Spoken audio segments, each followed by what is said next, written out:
Et coucou, j'espère que vous allez bien. Alors, on se retrouve aujourd'hui, non pas pour un tuto, non pas pour un vlog, mais on va dire pour un petit panel d'astuces à propos du Project Life. Alors, en première partie de cette vidéo, on va plutôt voir un petit peu historiquement, déjà, depuis quand ça existe le scrapbooking, depuis quand le Project Life existe, un petit peu d'histoire, on va dire ça comme ça. Ensuite, dans une deuxième partie, excusez-moi, on verra le matériel qu'il vous faut pour faire du Project Life. Bon, le scrapbooking, je pense que vous savez hein, quel matériel il faut. Par la suite, alors attendez, j'ai noté, j'ai mis des notes. On verra dans une troisième partie comme quoi ils proposent des kits pour faire du Project Live. Vous verrez, c'est super bien pensé et c'est très très pratique. Et après, on va parler un petit peu du journaling et des photos. Voilà, donc je vous retrouve tout de suite pour la première partie. Donc on va parler un peu histoire et j'avoue que j'ai été assez surprise quand j'ai fait quelques recherches. J'ai mis mes petites notes sur un papier, j'ai pris une petite tasse de thé, vous pouvez en faire pareil, je sais pas combien de temps ça va durer. Je vous promets pas trop longtemps. Donc en fait, le scrapbooking existe depuis le XVIIIe siècle. Et oui, mais pas dans la forme dont on fait aujourd'hui du scrapbooking.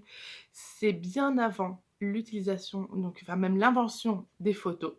Et c'est nommé, alors c'est surtout aux États-Unis et c'est nommé le Commonplace Book.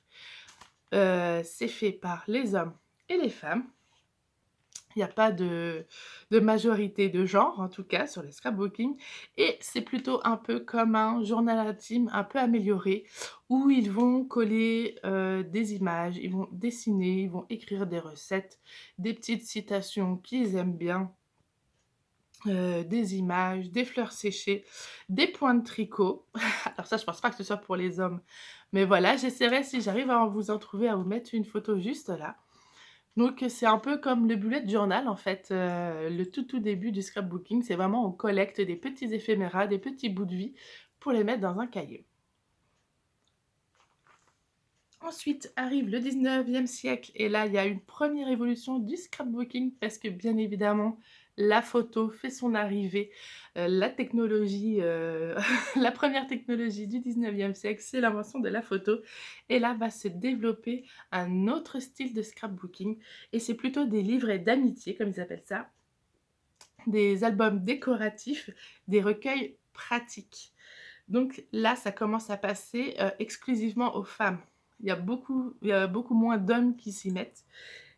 Après, évidemment, début du XXe siècle, il y a les guerres mondiales, la première et la seconde guerre mondiale qui arrivent. Donc évidemment, ça s'arrête complètement.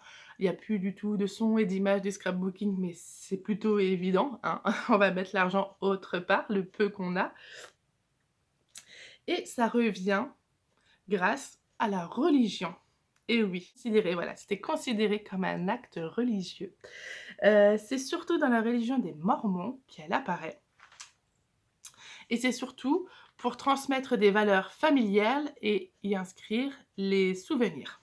En 1980, donc c'est une mormone qui s'appelle Mary-Hélène Christiansen, je ne sais pas comment on dit exactement, qui publie le premier livre qui s'appelle Keeping Memories Alive. Voilà. Et il y a un engouement immédiat et il perd complètement le caractère religieux. Ça s'empare de tout le monde, de toutes les religions. Donc c'est encore une grande quasi-majorité des femmes qui font ce style de scrapbooking et ça gagne l'Europe, pardon, je vais y arriver, ça gagne l'Europe dans les années 2000. Moi, j'ai commencé le scrap en 2007. Donc voilà, ça date. Peut-être même avant, attendez, peut-être même avant. Ouais, bref, on parle pas de moi, je fais pas partie de l'histoire du scrapbooking, moi.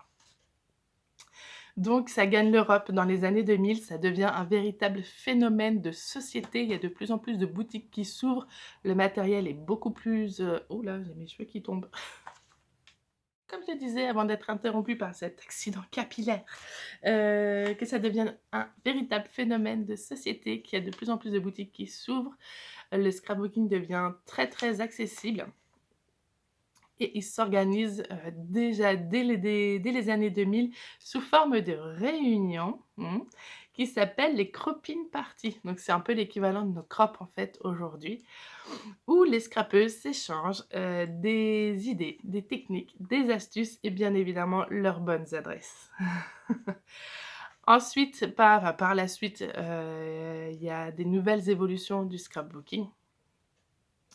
Il y a le digital, il y a le web qui arrive en force dans les années 90 et qui va bien évidemment, enfin pas dans les années 90, un peu plus tard pour nous, qui va complètement un peu changer ce loisir créatif, puisque des boutiques en ligne vont pouvoir ouvrir, les boutiques qu'on connaît nous maintenant, comme Craftelier, La Fourmi Créative, La Fée du Scrap, enfin, maintenant toutes les marques ont un site web et donc ce qui facilite encore plus, l'accessibilité au matériel et bien évidemment après il y a les réseaux sociaux qui vont s'y mettre et beaucoup de scrapeuses vont partager leurs créations, il va y avoir des collaborations, j'ai trouvé, des collaborations avec des scrapeuses, avec des marques qui vont faire les promotions et évidemment ça, de toute manière, les réseaux sociaux, ça marche super bien. Ça prend, ça prend, ça prend et ça en est au phénomène qu'on est aujourd'hui. Voilà pour l'histoire un peu du scrapbooking. Je trouve que c'était quand même intéressant de voir ça. Je pensais pas que c'était parti aussi loin. Je prends une petite lampée. On arrive maintenant au cœur du sujet. Le Project Life. Alors, le Project Life, ça a été inventé par Becky Higgins en 2009. J'ai eu du mal à trouver la date. Je savais que c'était Becky Higgins, mais le 2009, je ne l'avais pas trouvé. Donc, pour elle, c'était une méthode simple et créative pour mettre en valeur les souvenirs, tel un carnet de bord ou un journal intime. Il retrace semaine après semaine, mois après mois, notre vie de tous les jours. Voilà, et donc j'ai trouvé même son mantra, elle avait une petite phrase. Attention, on sort l'accent anglais. Cultivate a good life and record it. Ça veut dire littéralement cultiver une bonne vie et enregistre-la. Donc voilà, d'avoir une vie saine, peut-être pas, mais au moins de pouvoir enregistrer tous les petits moments du quotidien, tout ce qui fait que notre vie est forcément formidable. Voilà. Il y a pour objectif de réaliser 1 ou 2 albums par an, pour y marquer, les balades, un voyage, un week-end, un repas entre amis, des événements exceptionnels, des vacances, voilà. Et il y a aussi des équivalents qui ont émergé aussi ces dernières années. Donc il y a le Memory Planner qui est sous forme de planner comme on connaît les agendas, sauf qu'il est beaucoup plus gros et je crois qu'il est peut-être au niveau d'un format A4 où vous pouvez, retracer comme ça, son nom l'indique bien, hein, Memory Planner pardon, où vous pouvez coller les photos et mettre des petits embellissements comme nous on fait. Donc ce ne sera pas sous forme de pochette et sous forme de carte comme le Project Life, mais c'est un peu le même style. Il y a le Storyline Chapter aussi. Alors ça, on en a un peu moins parlé. Moi, je l'ai juste aperçu un petit peu parce que Perrine en a fait. Et en fait, c'est plus comment dire? C'est plus des cahiers pages blanches et c'est pas forcément, pour retracer le quotidien, mais c'est plus pour des événements. Un peu comme si on faisait une grande page de scrap dans un cahier. C'est plus ce style-là. Donc il y a aussi le junk journal. Le junk journal, c'est un album que vous allez fabriquer ou vous pouvez prendre sur un carnet basique où là, vous allez utiliser plutôt le mix média pour retracer soit des événements, comme je disais tout à l'heure, soit les événements, soit la vie quotidienne. Peut-être beaucoup de journaling, un peu plus comme un journal intime. Et vous avez le troisième non, c'est le quatrième que j'ai trouvé, c'est le bullet journal, où là, le bullet journal, vous pouvez avoir des trackers d'habitude, vous pouvez avoir des doubles pages de gratitude, de ce qui vous arrive de bien dans la journée. Je pense que vous pouvez aussi coller des photos si vous en avez envie. Voilà. Voilà, je pense que c'est les 4 que j'ai trouvés. Dites-moi vous en commentaire si, vous avez déjà, fait déjà ces équivalents, avant de commencer un Project Life. C'est tout pour la partie histoire. Maintenant, on va rentrer vraiment dans le vif du sujet avec, le matériel qu'il faut pour faire du Project Life et là, je tourne la caméra, ce sera beaucoup plus facile pour vous montrer le matériel qu'il faut. Après cette petite leçon d'histoire, on va voir maintenant, on va s'attaquer, au cœur du problème. Qu'est-ce qu'il faut comme matériel? Alors là, vous avez le choix. Comme matériel, il faut une base d'album, donc un classeur, un cahier, tout ce que vous voulez, ça peut être vraiment ce que vous voulez. Il vous faut, si vous prenez des albums à anneaux, il vous faut des pochettes, et bien évidemment le matériel de base de scrapbooking, crayon à papier, gomme, cutter, massicot, enfin tout ce que vous prenez en général pour scraper. Il faut bien sûr nos photos, hein, c'est un peu, le cœur du sujet aussi, et il vous faut soit des cartes Project Life, soit des collections de papier. En matière de classeurs, vous avez enfin d'albums, ouais, d'albums à anneaux, des classeurs, vous avez plusieurs, en tout cas pour l'instant, moi j'en connais 3 types qui existent, des types basiques que vous pouvez retrouver dans toutes les boutiques, de scrapbooking en ligne. Vous avez le petit album comme ça, qui mesure, en centimètres, il mesure, 21 centimètres sur 22 et dedans, ils peuvent donc accueillir des pochettes. Donc là, c'en est un nouveau. Moi, j'ai déjà, fait, un Project Life dans ce format-là, mais j'ai pris sur un autre style de classeur. Je me souviens plus comment ça s'appelle, mais voilà, c'est relié, c'est une autre reliure. Donc j'ai déjà fait ce type de pochette, mais c'est trop petit pour moi. Une famille de 5, il se passe toujours plein de trucs pendant la semaine et le week-end, donc voilà. Moi, ça me convient pas. J'ai dû en faire 2 comme ça pour faire, 1 année, donc ça me convient pas. Moi, je veux 1 année, un classeur. Point barre. Donc sur ce style de classeur-là, je vais vous montrer, vous avez les pochettes, en tout cas dans celui-là, vous avez des pochettes. Vous avez des grandes pochettes comme ça, toutes simples. Vous avez des pochettes qui sont divisées par 2. Vous voyez, il y a le petit trait juste là. Pour vous faire tenir 2 photos 10 par 15. Hop, ça, ce sont les mêmes. Et vous avez ce genre de pochette donc avec 2 rayures où vous pouvez mettre 2 petites cartes 7,5 par 10 et une grande carte 10 par 15. Et sur ce modèle-là, j'ai pas, je crois bien que je dois peut-être en avoir là-dedans. Vous avez une qui est divisée, bah voilà, celle-ci, pour 4 petites cartes 7,5 par 10. Voilà. Donc bah, moi, par exemple, dans celui-là, j'ai joué avec toutes les pochettes qui pouvaient exister. Voilà. Tac, et vous avez vu, toujours pas fait la page de présentation. Pourtant, c'est que 4 cartes. Hein. Ensuite, vous avez le modèle intermédiaire. Donc ça, j'ai découvert ce modèle-là avec Perrine de la boutique Dans mes pochettes, qui est du 23 par 30. Et c'est celui qui me convient le mieux. Donc, vous avez vu il y a quelques semaines que j'ai déjà fait ma page de présent pour 2025, page de présentation. Et ça, c'est la disposition que j'utilise tout le temps, avec 2 grandes cases 10 par 15 ici et 1, 2, 3, 4, 5 petites cases 7,5 par 10. Ça me va très très bien. Il y a d'autres dispositions que là je n'ai pas forcément. Si, j'en ai au fond. Hop. Voilà. Donc là j'ai des demi-pochettes que vous pouvez faire rajouter quand il y a beaucoup de photos une semaine. Et vous avez aussi ce style de pochette là où il y a 9 cartes 7,5 par 10. 4, 5, 6, 7, 8, 9. Voilà, quand vous avez beaucoup de photos ou si vous n'avez pas beaucoup de photos 10 par 15. Il existe d'autres présentations que moi je n'ai pas ici. Surtout, il y a des pochettes, je pense, où on peut mettre une photo en format portrait. C'est celle qu'il faudrait que je m'achète si j'arrive à en trouver. Hop. Il y a aussi la marque Kimidori qui fait cette grandeur d'album. Je ne sais plus si Laura Bailora en fait. Mais voilà, j'en trouve pas beaucoup, mais chez Perrine, ils en font. Voilà.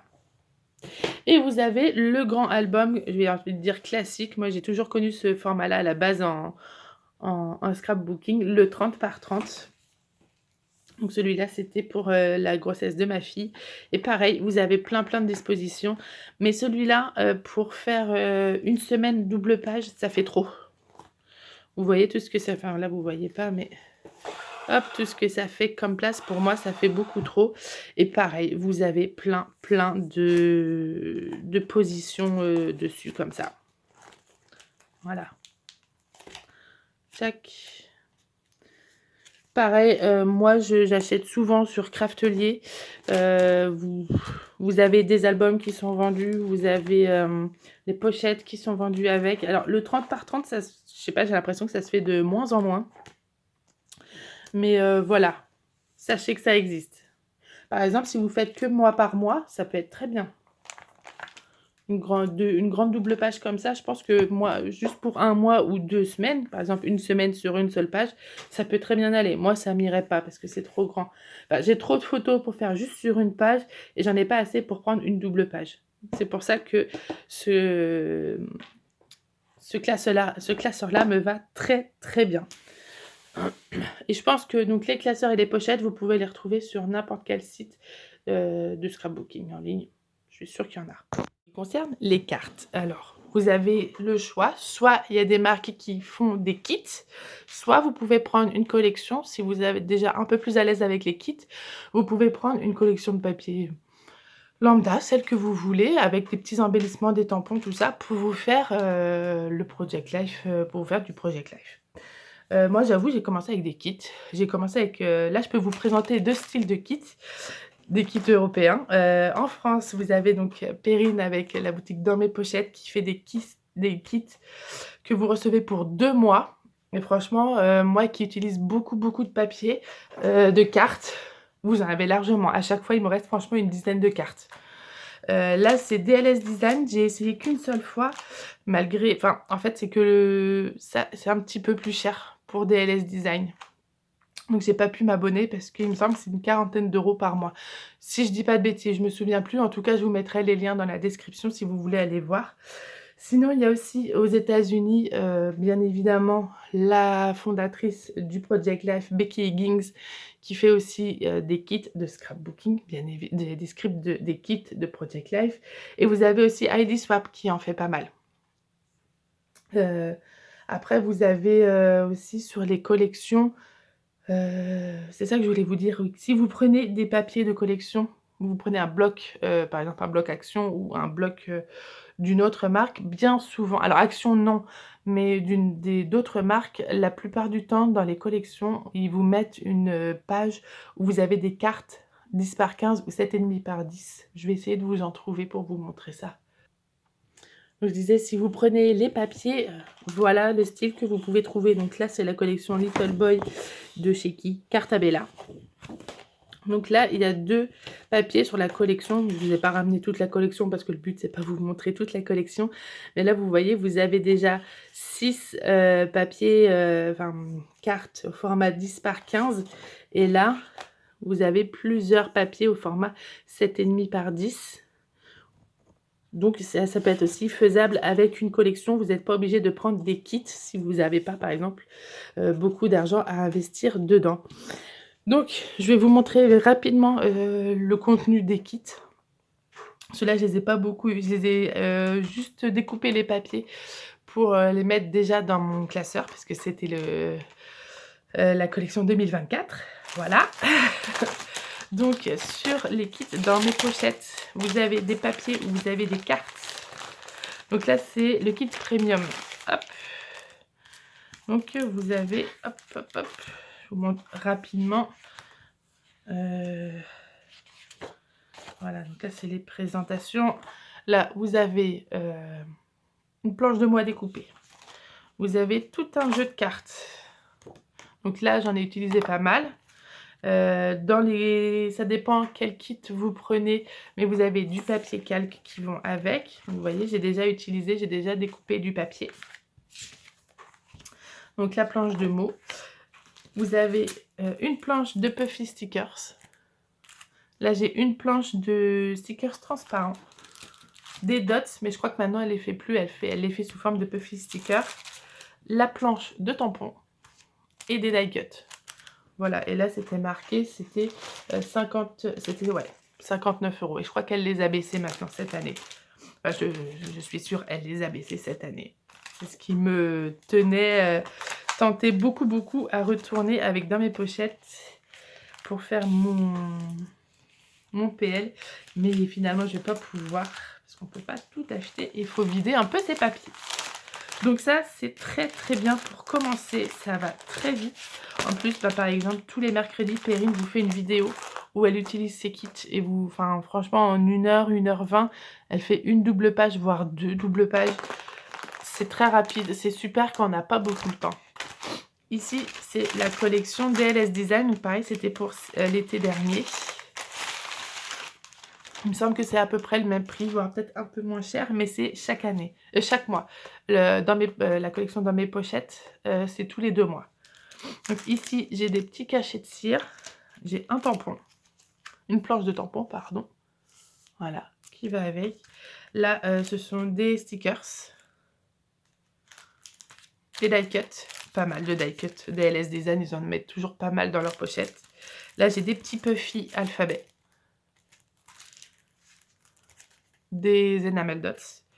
Et pareil, j'avais deux styles de blocs. Donc ça, c'est un bloc que j'ai acheté en plus. Mais vous aviez un bloc avec des cartes 10 par 15 et un petit bloc avec des cartes 7,5 par 10. Voilà. Donc voilà ce que peut contenir des kits de Project Life. Je sais qu'il y a la fée du scrap qui en fait aussi. Il y a Karine qui fait, enfin les ateliers de Karine qui fait un raconte-moi. C'est un peu le même style que le Project Life. Donc c'est un peu plus complet, mais je sais pas si on peut le faire en... Je sais pas s'il fallait juste s'inscrire au début de l'année. Enfin, faudra aller voir si vous êtes intéressé. Je ne sais pas trop. Je vais pas m'avancer. Hop.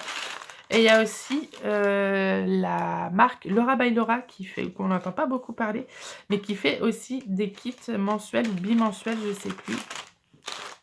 Enfin non, pas bimensuels, c'est tous les 2 mois. Qui fait aussi des kits de Project Life. Voilà. Maintenant, je voudrais revenir sur une autre chose importante, sur le journaling et les photos. Les photos, ça va être très rapide. Moi, j'ai mon téléphone pratiquement tout le temps sur moi, comme je pense pas mal de personnes, et je prends énormément de photos. Donc ce que je fais, c'est que, je me prépare un album, enfin un fichier dans mon téléphone où je vais sauvegarder les photos que j'ai envie de mettre dans mon Project Life. Ensuite, pour le journaling, le secret, c'est d'être assidu. Posez-vous, prenez une demi-heure, 1 heure, le temps que vous il faudra pour vous noter le journaling. Alors, soit en version numérique, moi j'aime pas trop parce que voilà, je préfère à la main, soit donc à la main où moi je note tout dans un cahier action, rien de très particulier. Et en fait, vous voyez, j'ai mis les dates en haut et je note, j'écris à la main parce que moi, mon journaling, je le fais à la main. Ce qui peut aussi vous donner une petite touche vintage si vous avez le temps, c'est que vous pouvez les taper à la machine. Ça peut être super sympa. L'avantage avec le digital, c'est que vous n'êtes pas obligé de télécharger des applications de fou ou quoi que ce soit. Vous pouvez juste mettre dans votre agenda une petite note avec ce qui s'est passé aujourd'hui ou la semaine. Vous pouvez vous faire un point soit chaque soir, marquer un peu comme un journal intime en fait, chaque soir pour marquer qu'est-ce qui s'est passé dans la journée, ou alors vous faire un point, je sais pas, en fin de semaine, soit le vendredi pour faire le point de ce qui s'est passé toute la semaine et faire ça après le dimanche soir pour faire le week-end, soit le dimanche soir, soit le lundi matin, enfin quand vous avez le temps. Soyez surtout assidus parce que ça peut vite vous perdre. Par contre, vous n'êtes pas obligé de faire du journaling. Si vous voulez juste mettre les photos comme ça, que vous n'avez pas grand-chose à dire sur ce qui s'est passé ou vous savez déjà, ou vous voulez mettre juste une petite étiquette avec la date et le lieu, vous pouvez aussi le faire. Il n'y a rien qui est obligé. C'est votre Project Life, c'est votre journal de l'année, c'est votre raconte-moi. Vous faites comme vous voulez. Il n'y a aucune note où c'est marqué que c'est obligé de faire ça. C'est le vôtre et c'est celui de personne d'autre. Surtout, faut pas oublier. Donc, voilà. Donc, moi, je l'écris à la main. Pour le support, plusieurs possibilités. Donc, comme je vous avais montré, il y a des cartes comme ça, qui sont toutes faites de Project Life, qui sont dans les kits où vous pouvez noter. Ou par exemple ici avec un feutre foncé, un feutre plus clair, vous avez des cartes qui sont réservées au journaling. Sur les grandes, vous avez celle-ci par exemple. Voilà. Soit vous pouvez faire comme moi. Moi j'ai Craftelier qui vend du cardstock blanc, ça ira très très bien. Vous n'avez pas à vous acheter des grosses des cartes exprès en Bristol ou quoi que ce soit. Ça marche très très bien. Une page 30-30, vous découpez tous les 10 cm ici avec votre massicot. Attendez, je vais chercher mon massicot, comme ça on va le faire ensemble. Donc me voilà avec mon massicot, on va les faire, c'est tellement rapide. Vous en prenez 25, vous avez ce qu'il faut hein, pour toute l'année, voire même 2 ans. Donc hop, vous prenez une page 30-30. Après vous pouvez faire sur du cardstock de couleur si vous en avez envie hein. Pareil, comme je vous disais tout à l'heure, c'est le vôtre, vous faites comme vous voulez. Alors, est-ce que ça va arrêter de flouter? Voilà. Une feuille 30-30. Vous découpez, je vais le mettre là. À 10, donc 10, c'est équivalent à 4 inches. Donc c'est 10,2 pour être précis. Donc là, vous faites, hop, vous en avez 3. Vous découpez à chaque fois à 10,2 et vous avez 3 grandes bandes. Hop. Et pour avoir des grandes cartes, là, il vous suffit de recouper en 2. Donc, à 15, hop. Et voilà. Et là, vous avez 2 cartes 10 par 15 qui rentreront dans les pochettes très facilement. Si vous voulez des plus petites cartes, eh ben, vous recoupez en 2. À 3 inches, à 7,6. Hop. Et vous avez 2 cartes 7,5 par 10 pour faire votre journaling si vous voulez. Voilà. Et là, ben, facile, hein. Donc moi, j'utilise que du 7,5 par 10. Donc c'est pour ça que je les coupe à cette hauteur-là. Parce que j'aime bien avoir une petite continuité dans mon journal. Et là, vous allez avoir, en prenant que du 7,5 par 10, vous allez avoir 12 semaines, je crois. Parce que 3 bandes, vous pouvez en couper. Ouais, c'est ça, vous avez 12 cartes de Project Life. Donc moi, ça fait 6 semaines parce que je mets 2 cartes de Project Life par semaine. Hop. 6 semaines, c'est un peu plus d'un mois, quoi. Hein. Hop. Et là, vous avez vos cartes, tout simplement. Et vous avez vu, ça ne me prend pas longtemps. Si vous voulez les garder comme ça, vous pouvez. Hop. Et voilà. J'ai mes cartes 7,5 par 10. Sans aucun problème. Et j'en ai 12. Voilà. Après, si vraiment vous avez la flemme, que vous avez le budget aussi, les marques font des paquets de feuilles blanches. Je comprends pas, hein, mais les marques font des packs comme ça, avec plusieurs cartes. Alors, un peu plus que là, bien évidemment. En 7,5 par 10, en 10 par 10, en 15 par 10. Voilà, vous pouvez les acheter. Moi, j'ai vu un haul de Lucille des Jolies Choses 18. Elle en a acheté, mais c'est parce que c'est comme elle dit, c'est la Lucie de la flemme. Moi, j'avoue que voilà quoi. Ça coûtera beaucoup moins cher et vous en aurez beaucoup plus en prenant un paquet de cardstock et en le découperont vous-même. Voilà, c'est tout ce que je voulais dire. Oui, pour les photos. Vous avez plusieurs choix qui vous s'offrent à vous. Soit vous utilisez une imprimante photo chez vous. Moi, j'ai la Canon Selphy qui est très très bien, que j'utilise avec l'application Project Life. Top, vous avez déjà, il y a plein de vidéos que j'ai faites où je vous montre comment on fait pour faire les bonnes mises en page des photos. C'est top. Et après, je l'imprime avec donc, ma Canon Selphy. Soit vous pouvez faire pareil, vous prenez une application de retouche photo et vous pouvez les imprimer à une borne photo. Je sais que moi, à Super U, j'ai une borne pour imprimer des photos. J'ai juste à mettre ma carte, ma clé USB ou la carte mémoire. et on peut imprimer les photos. Maintenant, il y a aussi des applications où vous pouvez imprimer vos photos, c'est Freeprint, je crois que vous avez 45 photos, qui sont gratuites, mais vous payez les frais de port, c'est 6 € les 45 photos. Voilà, ça peut être aussi une bonne alternative si vous pouvez pas imprimer, si vous pouvez pas investir dans une imprimante photo. Après, tout simplement, vous avez la bonne vieille imprimante de la maison. Vous achetez du papier photo et vous les imprimez à la dimension que vous voulez. Voilà, il y a vraiment le choix, il y a pas de problème. Si vous avez du retard dans votre project life, dans votre journaling, ne culpabilisez pas, ça arrive à tout le monde. Moi, j'ai 3 classeurs de grossesse. J'en ai mon premier que j'ai pas fini, mon deuxième qui a à peine commencé et le troisième, hein, ma petite fille va avoir 1 an, il est encore en couverture grise, il est encore en cartonnette, si vous voulez. Donc voilà, je ne culpabilise pas, j'ai pas le temps de le faire, je le ferai au fur et à mesure, c'est comme ça. Celui que je vous ai montré, il n'est pas fini. Celui de l'année dernière, il n'est pas fini. Et là, cette année, on est au mois de février, j'ai pas fait janvier. C'est pas grave, je culpabilise pas, c'est des loisirs créatifs, c'est comme ça.